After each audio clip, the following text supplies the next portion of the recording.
Lesson 4, what to play and when to play it. The drum music that you have in your grade books is explained at the back of every single book.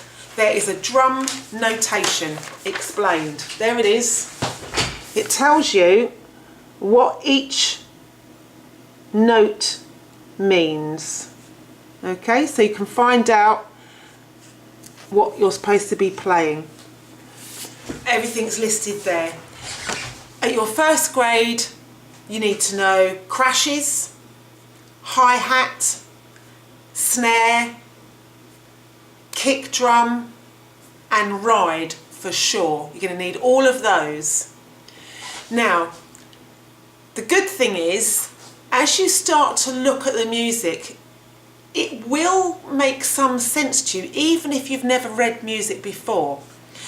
Let's take an example of some drum music. I'm going to look at Bend and Snap from grade 1. Okay, so let's look at what we recognise. We recognise our drum clef here, our time signature, top number is 4, that means there are 4 quarter note beats per bar or the equivalent.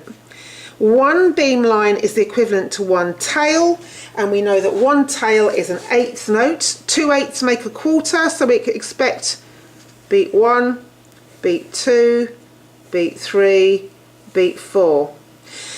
And we've said also about the stems pointing up and down. Okay, so what are these little marks? Well, they're rests, aren't they? So let's look at why we've got rests in here. If I was to take something to block out, she says looking around quickly, let me look for something to block out. I can find a nice little ruler here. Let me look at something to block out the lower voice. Let's just take that upper voice there. Let's start with the crash. Let's see if I can do this with one hand. Okay, so we're in 4/4 beats, or the equivalent. Okay, so here's beat 1, beat 2, beat 3, beat 4. So the upper voice adds up to this. But what about the lower voice? There's 1 quarter. This is a rest. That means that the second quarter note beat is not played. This is the 3rd quarter beat, broken into 2 8ths, and this is the 4th. So that's what these dots and dashes do. Did those of us who sometimes drive down the road and think, I don't know what that sign meant. You better hope it's not a one-way sign the wrong way round.